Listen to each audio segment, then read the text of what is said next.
política pública y social. A continuación, política pública y algo más.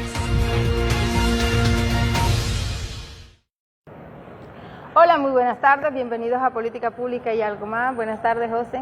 Buenas tardes, Daisy. Buenas tardes a los amables televidentes. Les damos la más cordial bienvenida y en esta ocasión compartiendo con el profesor Jorge Chaverra, quien tiene algunas inquietudes respecto a la elección que se diera el 27 de julio para la escogencia de los altos dignatarios, representantes de la población afrodescendiente del departamento del Cesar. Profesor, buenas tardes. Muy buenas tardes, doctor. Muy buenas tardes, Daisy.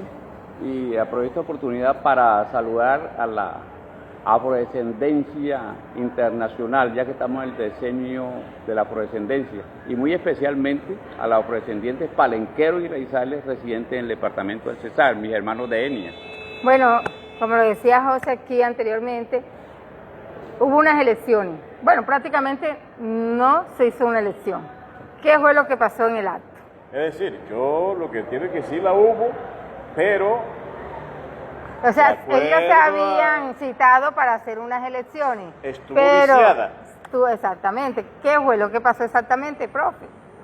Bueno, esas elecciones nosotros arrancamos bien, porque siguiendo pues el parámetro de la ley, inscribimos 2 planchas en la Secretaría de Gobierno, plancha número 1 y plancha número 2. Cada plancha hacía las veces de un tarjetón. Cada plancha estaban registrados 30 personas para de allí elegir los 30 consultivos del departamento del Cesar. 30 consultivos del departamento del Cesar. ¿Tiene alguno de los nombres de las personas que conformaban estas planchas? Bueno, ahí pues vamos a hablar de los líderes pues más connotados, José Armando Mendoza, Ana Rocío Jiménez, Javier Pardo, podemos decir el doctor Ricardo Romero, bueno, y el suscrito que también hizo parte de la plancha número 2. Bueno, pues sí, esos nombres son más o menos significativos acá. Bueno, o sea, si cada plancha la conformaban 30 personas, eran 60 personas que estaban aspirando. Y bueno, pero entonces no hubo elección.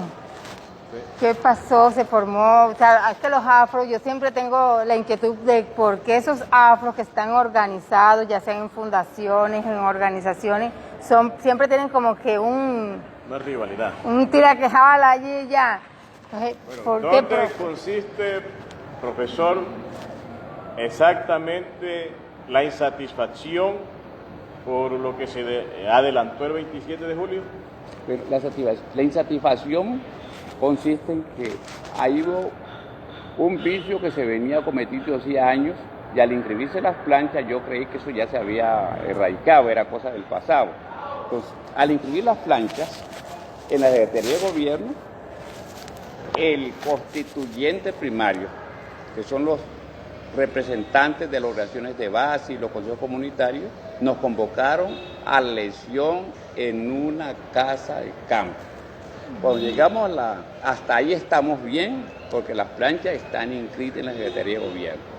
Cuando llegamos a la casa de campo, después que se instala el acto, bueno, los sabios afro se le ocurre la brillante idea de pedir un espacio autónomo antes de la elección. Bueno, las autoridades del Ministerio de Educación, las autoridades locales de acá, del departamento, pues le dan el espacio autónomo, que es lógico que es de nosotros. Entonces se apartan el espacio autónomo. En el espacio autónomo me imaginé que se iban a hacer unas reflexiones. Como hay 2 planchas, de pronto, después de la elección somos 15 y 15, 20 y 10 según el resultado.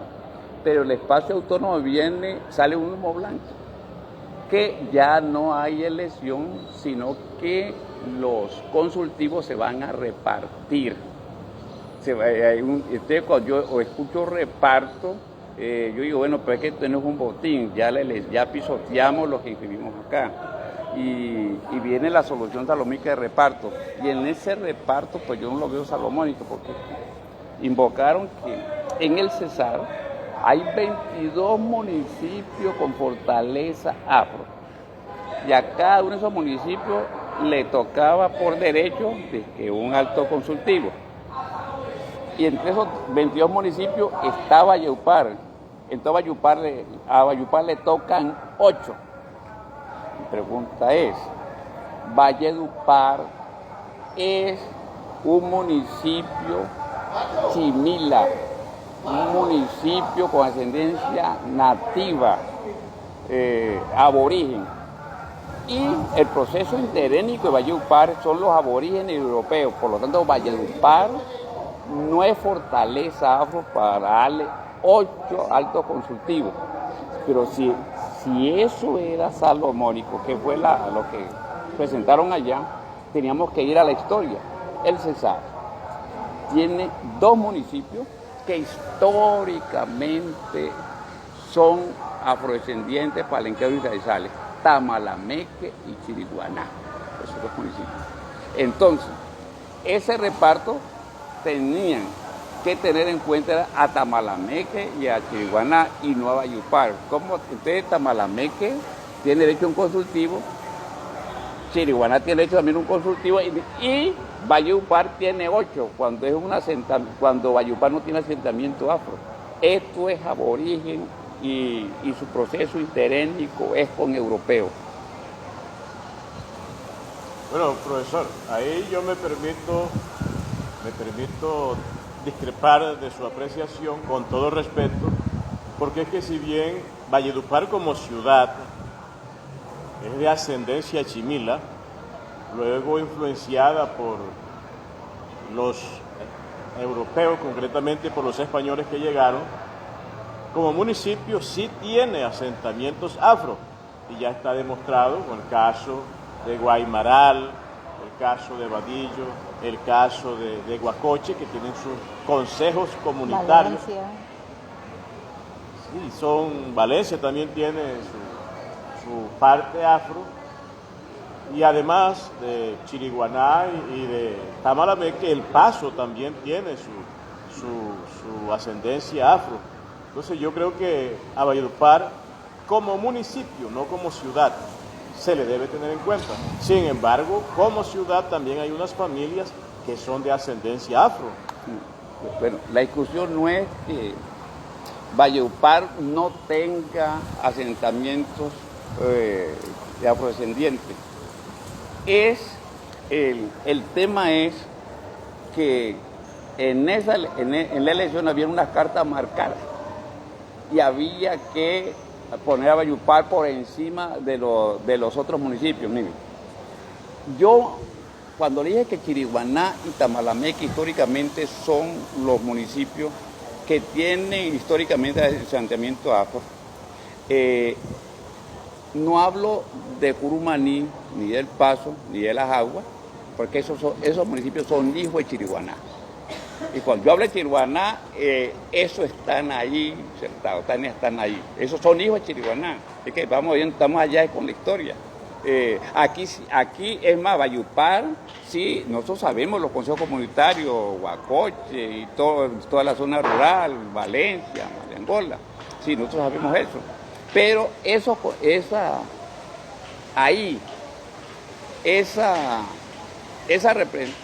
representación de Valledupar con 8 consultivos es exagerada, porque es que mira, doctor, en las 2 planchas, que hay 30 y 30 personas, ahí está representado todo el Cesar en esas planchas, sin necesidad de dar las explicaciones que yo estoy dando, ni las explicaciones que tomaron allá los sabios. En esas 2 planchas está todo el Cesar. Es más, le acoto esto. ¿Sabe por qué hacen ese reparto? Ese reparto lo hacen de darle ahí que a 22 municipios, a cada municipio darle un consultivo, a Valledupar darle a 8. Eso se debe a que en el gobierno del doctor Cristian Moreno, él gastó una plata para socializar la cátedra afrocolombiana. Y la plata se la gastaron entre Valledupar y esos municipios. La razón es esa, eso no es más nada. Profesor, ¿Se la gastaron? ¿en qué consiste ese espacio autónomo que pidieron algunos de los participantes de este proceso de elección? Bueno, ese espacio autónomo, sí, no tenemos hecho ese espacio autónomo cuando se van a elegir la autoridad de nosotros.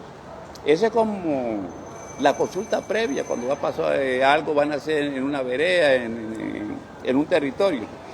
Para nosotros, autónomamente, tomar determinaciones de lo que vamos a hacer, en ese caso era el proceso eleccionario. Pero el espacio autónomo no nos da patente de corso para estar por encima de la ley. El propio presidente de la República tiene que someterse al peso y al contrapeso de la ley. Ese espacio autónomo no podíamos tomarlo para pisotear las planchas que teníamos inscritas aquí, acá, para desconocer eso. Las planchas, ya teníamos el compromiso ante la ley, y cuando nosotros allá no honramos las planchas que inscribimos acá y allá hacemos otra cosa, ese espacio autónomo no está bien utilizado. Está utilizado para violar la ley. Eso. El problema de una demanda que puso a un dirigente a juez, porque es que se violó la ley. Sí, según el artículo C de nuestra Carta Magna, los particulares, porque en este caso se trataba de particulares, no de funcionarios, de servidores públicos, estamos sometidos al imperio de la ley. No nos podemos salir de allí. Los funcionarios y servidores, además de someterse a lo que diga la Constitución, la ley, es decir, el aspecto legal, también pueden fallar por acción u omisión. Entonces, allí tenían que acoger el mandato legal. Pero después de esto, ¿qué acciones han emprendido las personas representantes de la demanda nuestro grupo étnico afro en contra de lo que allí se dio? Bueno, ahí alguien, tengo entendido, que eso le mandó ante la Procuraduría. Y yo quisiera ponerle otro ejemplo del espacio autónomo. Mira, nosotros tenemos la Constitución del 91. Como minoría fenotípicamente diferenciada, tenemos derecho a 2 espacios en el Congreso de la República. Bueno, ¿qué tal? Concretamente en la Cámara. Claro, en la Cámara, ok.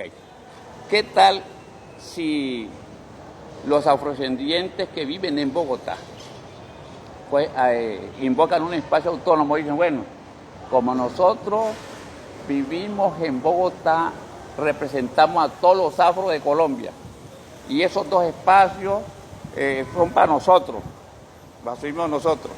O si Bolívar, el departamento de Bolívar, dicen, Cartagena fue la capital del mercado esclavista. En el departamento de Bolívar se dio la libertad del primer pueblo africano en América, que es San Basilio. Entonces, bueno, debería, bueno, como nosotros somos la capital de esclavistas y tenemos el primer pueblo libre de América, esos 2 espacios son para nosotros. Entonces, ¿qué tal si Bolívar y Bogotá invocan un espacio autónomo para pisotear la ley que hace yo con los 2 espacios de la Cámara? Entonces están violando la ley. Entonces ahí es que yo quiero acotar que esos espacios autónomos no es para estar por encima de la ley, eso no es patente de corso.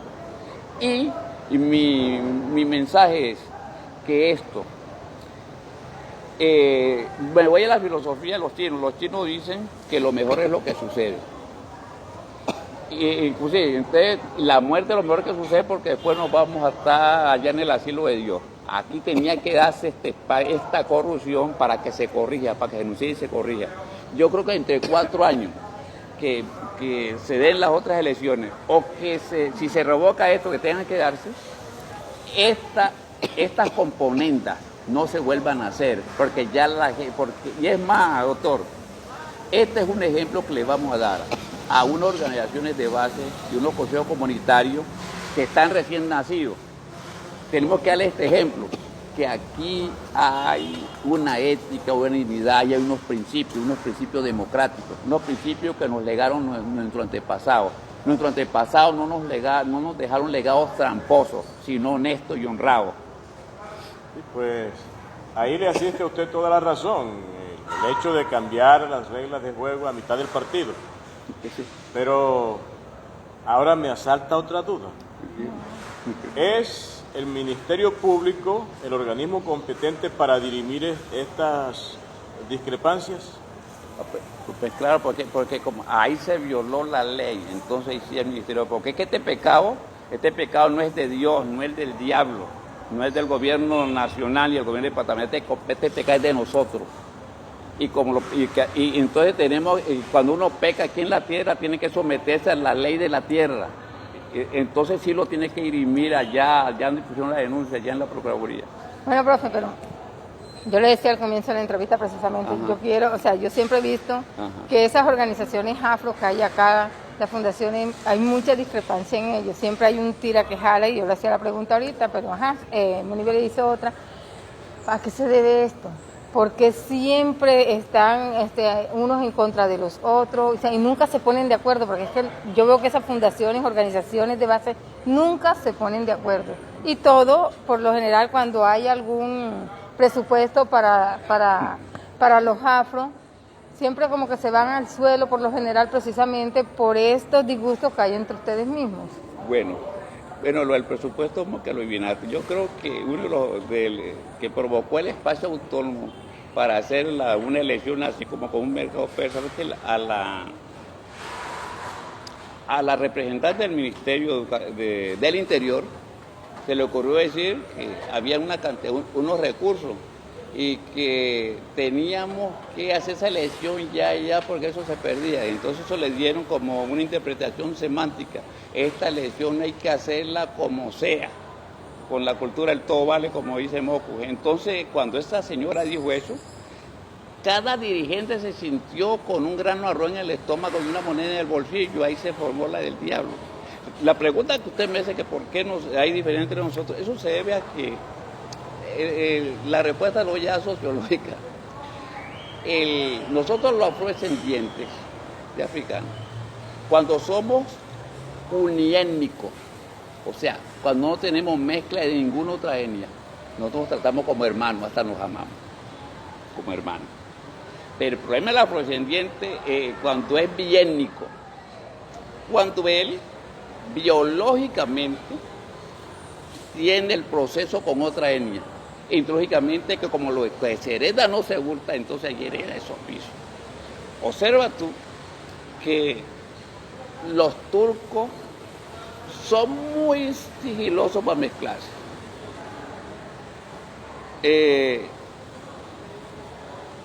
Los cachacos, sobre todo el antioqueño. Y el mismo aborigen es celoso para mezclarse. Y observa que cuando ellos no tienen esa mezcla hay otro discurso, pero cuando ya entra la otra mezcla exógena, dijera yo, que no es delito, porque somos transhumantes, eso no se puede evitar. Entonces ahí viene esa situación problemática. Y te pongo el ejemplo de nosotros los chocuanos. El chocuano que no está mezclado se dice hermano, y se quiere. Pero ya cuando ese chocuano se mezcló, ese tiene otra cosmovisión. Es más, el afrodescendiente mezclado, cuando la melanina se le aclara, ese es un problema grandísimo, porque es eurocéntrico. Él dice que es animal racional de raza blanca, animal de raza superior, o dice que es una cosa humana superior, porque no existen cosas humanas. Pero como la cultura europea nos enseñaron que habían cosas blancas, negras y amarillas, y las cosas blancas son de mejor calidad, y los animales de raza blanca son de mejor calidad. Entonces ahí el lío está ahí, es en la mezcla, cuando es biétnico, ahí que vienen estas confrontaciones. No tienen la culpa, te repito, lo que se hereda no se hurta, ahí no son genuinos, por eso es que viene la pelotera hecha.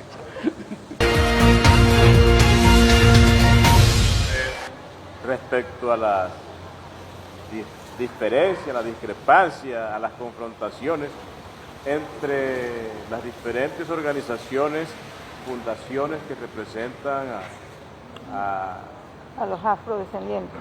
a la etnia afro, o entre personas de melanina subida también.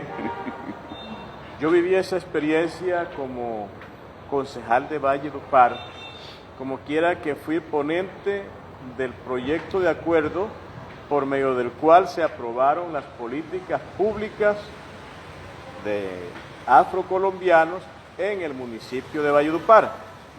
Y le cuento que no fue menor la cantidad de confrontaciones, porque ellos tuvieron a bien, César Mosquera, el profesor Jorge Chaverra, el profesor Asprilla, no recuerdo qué otro miembro de la colectividad o qué otros participaron de la presentación de este proyecto, y nosotros comenzamos a estudiarlo y a darle curso a los respectivos debates, y comenzaron a llegar, ahí sí, las otras personas con intereses a meterle palos a la rueda al proyecto para que no saliera adelante, porque era iniciativa de las personalidades que he mencionado. Entonces, profesor, con todo eso que ya usted ha mencionado, que el problema no es cuando se es afro 100%, sino cuando ya hay mezcla con otras etnias. Entonces, a todas esas ya estamos en el inconveniente. Entonces, ¿cómo hacemos para superar unas diferencias tan tontas como las que usted ha señalado? O como las que son evidentes ya en todo el país. Eso no es aquí solamente. No, eso es en todo el país. Sí. No solamente en este país, también. Es una muestra. Tenemos que superarla con la cátedra afrocolombiana. Tenemos que educarnos. Ese es el camino. A eso, es más, por eso yo como escritor de textos pedagógicos, yo en mi obra planteo el tema ese de desaprender las entidades eurocentristas, las entidades que generan el matoneo. Porque es que la pedagogía colonial no nos motivó para pensar, sino para repetir y obedecer. La pedagogía colonial nos dijo, los africanos son negros y negras, y son inferiores, son unas cosas humanas no inferiores. Tienen alma. No tienen alma. Los europeos dijeron, los animales de raza blanca son los animales superiores, son los inteligentes, son los bonitos, son los que tienen las mejores cualidades. Y eso, ¿y con qué lo superaron nuestros antepasados? Yo digo de nuestros líderes libertarios que vinieron acá a América Africana, como Benko Biojó, que fue capaz de sacar de allá, de ese corral que tenía San Pedro Claver, sacó como 500 africanos, se los llevó para allá, para la Matún. Y habían como 500 lenguas, y él sacó una sola, sacó la lengua palenquera, hizo sus palenques, hizo su trinchera allá para resguardarse. Eso mismo lo hizo Alonso Iliesca en Ecuador, lo hizo Ñanga en México, lo hizo Bayano allá en Perú. Entonces, nosotros tenemos unos líderes libertarios. Mire, que esos líderes libertarios nosotros tenían todas las desventajas, tan esclavizados, no tienen hecho nada, eran nadie y nadie, y se atrevieron. Y se atrevieron, el único motivo de ellos era la libertad. Es que ellos motivaron la libertad primero que los acá, los criollos, que los granadinos. Entonces, ellos que eran esclavizados, lucharon por la libertad, mira la ironía, y nosotros que somos libres, que nos educamos, que tenemos escolaridad, nos desgreñamos. Miren la ironía tan grande que hay. Entonces, pero nos desgreñamos por eso, porque tenemos esos afrodescendientes mezclados que tienen complejos de Quijote y de Sancho. Entonces se necesita que eso se eduque. Es que el primero que tiene que hacer la carta, mire, este problema que se dio en esta elección se da porque falta la educación de esos que iban a ser consultivos. Porque es que, mire, el consultivo es un sabio. Y para elegir el consultivo no necesita que tenga 100 títulos profesionales. Un consultivo puede ser un señor que labora el campo, un afrodescendiente común y corriente, que maneje los saberes ancestrales de nuestra etnia. Es que estamos en el Destino Internacional de la Afrodescendencia, necesitamos manejar esos saberes ancestrales. Necesitamos el letrado, el escolarizado para que maneje la política pública. Que de todas maneras sí, voy a aprovechar la oportunidad para agradecerle a usted que usted fue un baluarte allá, se batió allá en el Consejo. Cuando yo llegué allá no teníamos ni un solo voto y usted fue muy puntual allá. Y se formó la guerra con Yalili, con todo eso, que el agua cuando la vivía el afro, la vivía el otro y la otra etnia, en fin. Y hasta que nosotros, me acuerdo pues el médico Amaya también, me acuerdo baluarte. Bueno, doctor, eso lo tenemos que superar con la carta, tenemos que educarnos para que hagan los matoneos.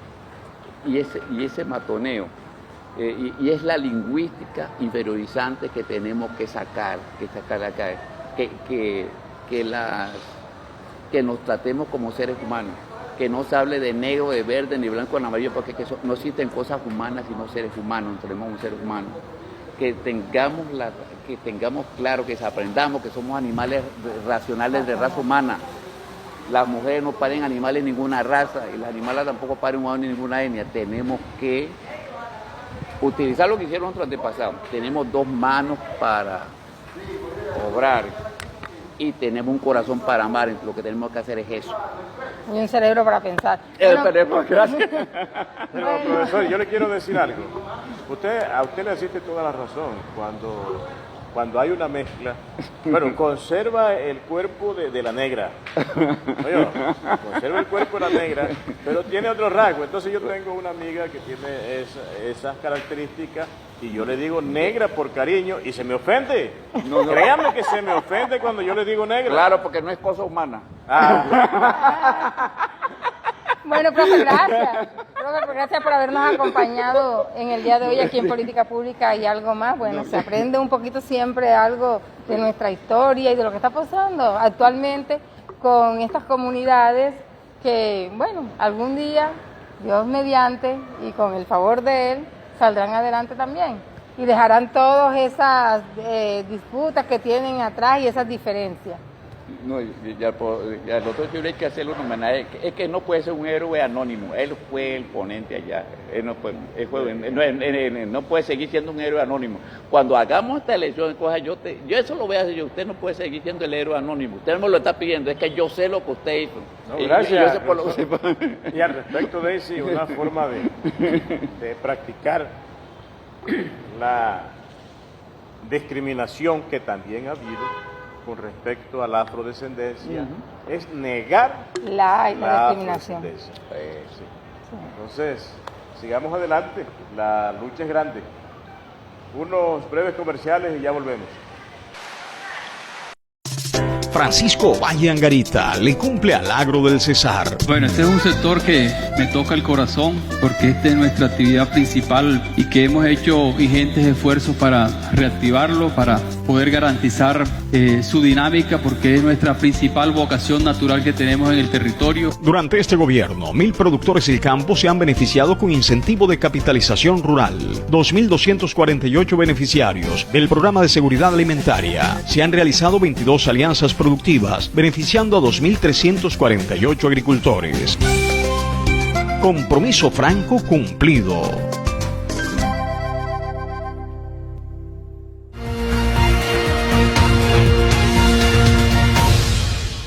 Bueno, cambiamos de escenario. Y de tema. Sí, señor. Y vamos a hablar de eso que le gusta a usted bastante. Bueno, el hombre es un animal político, dijo Aristóteles. Entonces, precisamente, ya estamos en campañas políticas en virtud de que el 27 de julio se cerraron las inscripciones, ya pasó modificaciones y a partir del 29 se abre el calendario electoral que le permite a los candidatos hacer todo tipo de publicidad. Y a todas estas... Pero vamos a recordarle a la gente que las elecciones son para gobernación, alcaldía, asamblea departamental y consejo municipal, porque todavía hay gente que le pregunta, bueno, ¿y de qué hay elecciones? No, y de pronto se le resiente a alguien más por ahí porque tocan también las juntas administradoras locales. Sí, señor, también.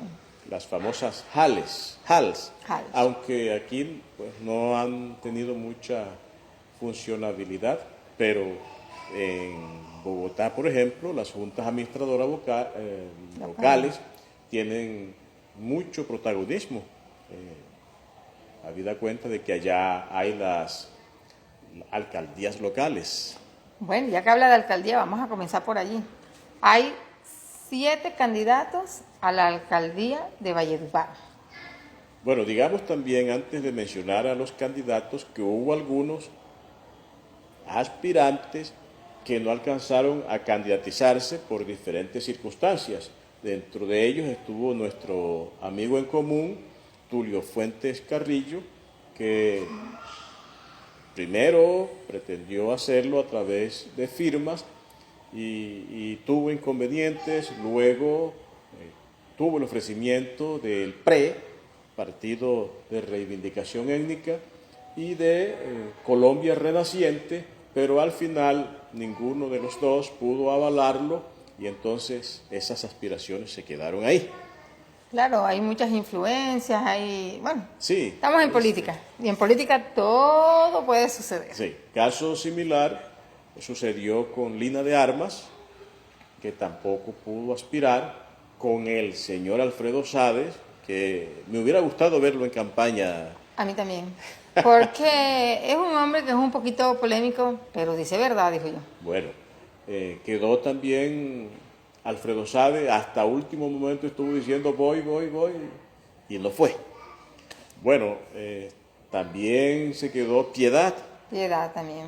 No sé qué le pasó a Piedad, ella decía contar con el aval de Polo Democrático, de Colombia Humana, y en fin, no pasó nada. Lo que pasa es que con los partidos políticos o movimientos políticos se dan muchas sorpresas, como se lo venía diciendo. Ellos a veces hablan, buscan a las personas que están aspirando, les ofrecen, pero de igual manera, pues hay partidos que dicen, y yo, por ejemplo, tuve el director una vez del PRE, vamos a decirlo así, y me dice a nivel departamental, y un día me dicen, no, pero es que hay a ver qué es lo que ofrecen, qué es lo que dan. Entonces muchos partidos están también por eso, y muchos movimientos, a ver qué es lo que les está dando el candidato, qué es lo que les está ofreciendo, y lo que les están ofreciendo prácticamente es de dinero, ya, compromiso. Es una lástima, están negociando los avales. Sí, entonces eso es una realidad. Claro, y el único perjudicado, ¿quién va a ser? El pueblo. Claro. El pueblo, porque hay gente muy buena, por ejemplo, usted lo decía, Tulio Fuentes, pues yo creo que en las manos de Tulio Fuentes, Valledupar hubiese prosperado, y quizás sí son necesarias las obras de cemento que hemos tenido, pero hubiese progresado en otras cuestiones también. Claro, lo social, por ejemplo. Claro, y que mucha falta le hace al municipio. Entonces, después de ese decantamiento quedaron 7 candidatos. Son ellos: Ernesto Orozco Durán, que va con el aval de su movimiento cívico ciudadano, o su movimiento ciudadano, o significativo de ciudadanos. Portí Valledupar va con coaval del conservatismo, de ASI, y ¿de qué otro partido? Bueno, el equipo azul, que sabemos que eso es del conservador, eso es conservador. Eso es una ramificación. Sí, señor. Bueno, va el Mello Castro. El Mello Castro, que va con el aval del partido de la U y del Movimiento Significativo de Ciudadanos. Vamos, eso está andando. Va también el exalcalde Freddy Miguel Socarrás Reales, van 3. ¿Por qué partido va Freddy? Por Colombia Renaciente. Bueno, Freddy está hoy aquí, mañana está allá, pasado está acá, entonces también eso, que tampoco se mantienen en los partidos ya. Sí, porque es que ya la cuestión de partido en Colombia han dejado de ser de ideología. Ahora es de intereses. Bueno, Miguel Morales vuelve, acompáñame Valledupar. No sé si en esta ocasión va a llegar hasta el final, aun cuando él está pregonando que va hasta el 27 de octubre, a las 4 de la tarde se va a hacer contar, según está manifestando. Va Evelio Daza. Otra vez, vuelve y repite. Vuelve y juega. Y estuvo en el Partido Liberal, de allá sacó a sombrerazos a Aba Carvajal, cuando perdió la elección que se dio para la escogencia de candidato único, que ganara Luis Fabián Fernández, entonces incumplió el pacto, dejó de apoyar a Luis Fabián y se fue a apoyar a Aba Carvajal, de quien había hablado muy mal. Aba iba por un número significativo de ciudadanos, y luego estuvo en el Verde, pasó al Partido Progresista de Polo y ahora es avalado por Centro Democrático. Ese es un tutti frutti ahí imbebible. Figúrese, pasar de progresista a Centro Democrático. Bueno, yo le digo, aquí en la política todo esto se espera. Además de eso va Alain Jiménez y va Jesús España. Son estos los 7 candidatos que ya están formalmente inscritos, y de pronto algunos desisten en el camino, pero hoy son los candidatos aspirantes a la alcaldía municipal de Valledupar. Ahora sí, ya hablamos de quiénes son a la alcaldía. La gobernación. Bueno, la gobernación son 4 candidatos. Son 4 candidatos. Está la distinguida dama Claudia Margarita Zuleta Murgas. Ella va por Centro Democrático. Va el ex gobernador Luis Alberto Monsalvo por el partido de la U, con coaval del Partido Liberal, ¿no? Él va por el Partido Liberal. Sí, él volvió otra vez a las toldas del Partido Liberal. Sí.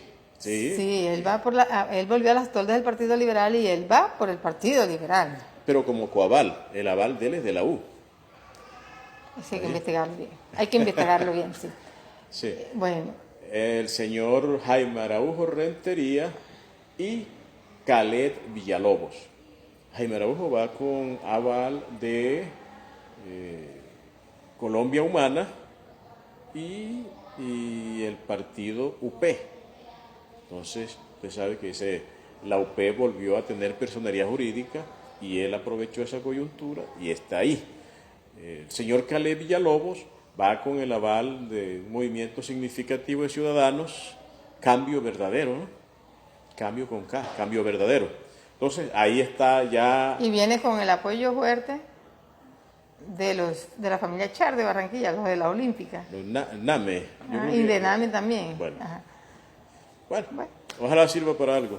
El tener apoyo de allá de Barranquilla. Claro que la cosa está aquí, en el Cesar, y aquí es donde se tienen que conseguir los votos. Y no nos tenemos por qué barranquillerizar. Aunque yo sea muy hincha del Junior, la idiosincrasia nuestra es totalmente diferente, sí, señor, a la idiosincrasia del pueblo barranquillero. Bueno, ¿a la asamblea? A la asamblea, la verdad es que hay como insatisfacción en algunas listas o en algunos miembros de las listas inscritas. Caso concreto, el del Partido Liberal. Pienso que el Partido Liberal ha estado muy desatinado en la escogencia de sus líderes y estos no han dado la talla. No hay que ser irrespetuoso, pero es la verdad. Por ejemplo, la lista que conforma el Partido Liberal a la Asamblea no garantiza, a decir de algunos candidatos, alcanzar umbral y cifra repartidora para repetir o tener derecho a elegir siquiera el diputado con que hoy cuenta este partido después de haber tenido 2 y 3 diputados en periodos anteriores. Es más, incluso se teme que esa curul en la Asamblea Departamental se pueda perder, porque es que, o sea, el hombre más fuerte que hay ahí ahora mismo en esa lista es precisamente el diputado Alfredo Pinto. Sí. Ya. Y los otros nombres que están, pues no son muy conocidos de verdad, no son muy conocidos. Nos merecen todo el respeto, acá, sí. Nos merecen todo el respeto, pero como usted dice, no son muy conocidos, no se han contado para decir uno, bueno, sí, tiene serias posibilidades, aun cuando eso lo define Dios. Yo no descalifico a nadie. Yo también soy de las que me digo, bueno, el diputado Pinto, que es el que está allí, y todos los diputados ahora mismo que están en la Asamblea, ellos también hicieron el proceso. Cuando ellos comenzaron, nadie los conocía. Y muchos de los que están en la actualidad allí tampoco nadie los conocía, pero llegaron. Entonces nadie sabe el trabajo que tienen de verdad las otras personas que conforman esta lista liberal. Pero no solamente es la lista liberal los que tienen eso. Pero ahí le voy a decir algo, Daisy. Me disculpa la interpelación. Extraoficialmente me enteré de que la insatisfacción que tiene con la lista el hoy diputado Alfredo Pinto llega al extremo de considerar la posibilidad de renunciar a su candidatura, porque él dice, yo saco una votación significativa, la mayor de la lista, pero no le va a alcanzar. Los otros que están en la lista no van a aportar para que de ese compendio se elija un diputado, y entonces no alcanzamos a ser elegidos, perdemos tiempo, dinero, esfuerzo y nos quedamos sin nada.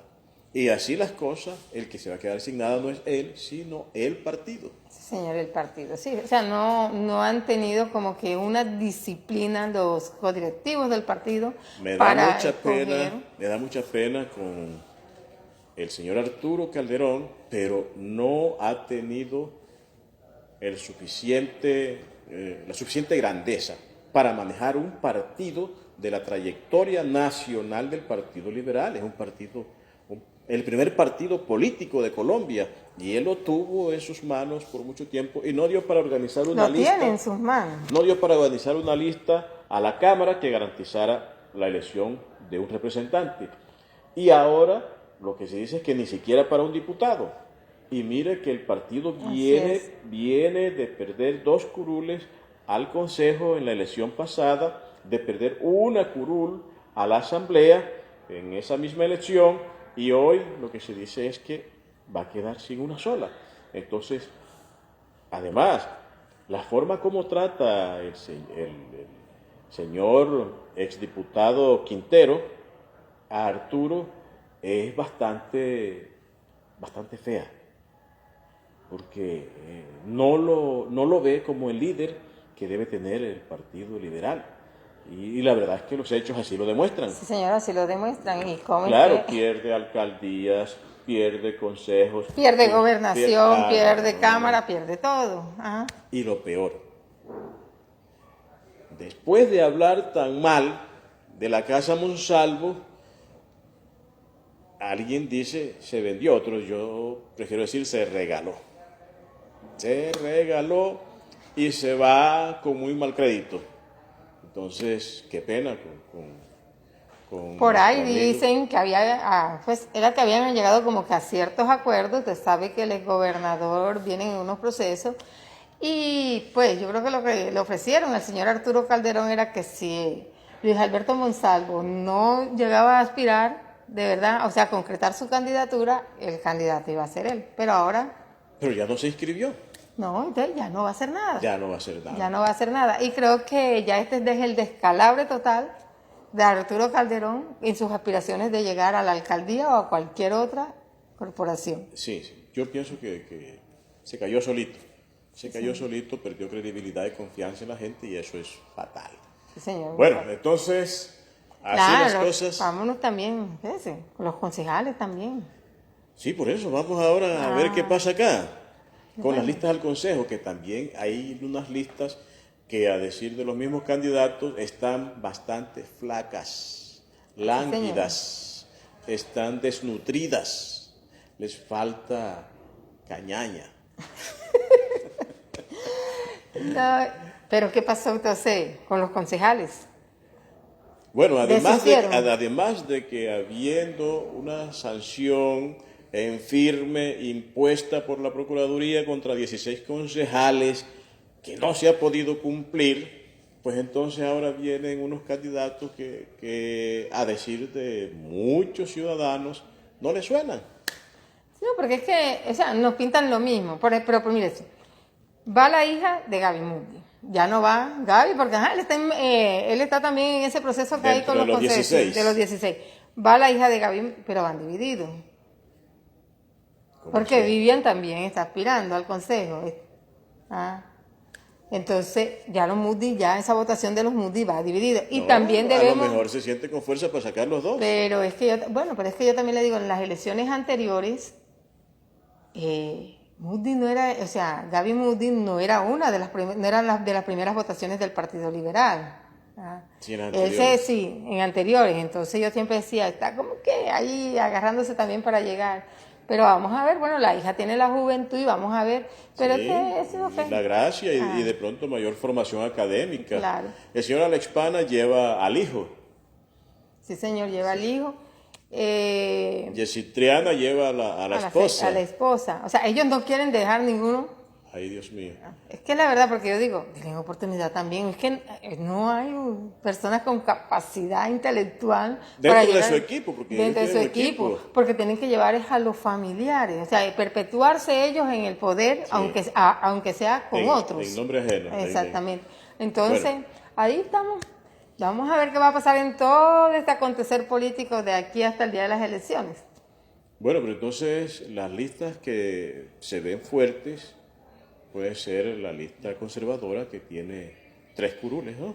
En el seno del Consejo, la lista de la U, que tradicionalmente lo ha sido, la lista liberal como que tiene algunas flaquezas también, igual que la tiene en la Asamblea, y fíjese, qué pena con nuestro partido, el partido de nuestros ancestros, que nos lleva en Valledupar candidato a alcaldía y que en el Cesar coavala un partido o un candidato del partido de la U que había sido criticado duramente por el director de la colectividad. Entonces, qué pena con nuestro partido. Bueno, estas son las cosas que pasan aquí en la política. Y nos vamos a ir, a medida que vaya avanzando todo este proceso, nos vamos a ir encontrando con anécdotas. Otras perlas. Sí, y aquí las estaremos contando. Así es. Yo creo que más de uno se queda a mitad de camino y aquí les iremos diciendo quiénes son esos. Sí, señor. Y al final, algunos irán a parar donde ya todo el mundo sabe. Bueno, ya comenzaron las lluvias. Ya comenzaron las lluvias. Oye, sí, comenzó la política, comenzó la lluvia. Bueno, listo. Entonces, amigas y amigos, muchas gracias por su atención y nos veremos el próximo miércoles con la bendición de Dios para compartir este espacio que es de todos, política pública y algo más. Hasta luego, Daisy. Hasta luego.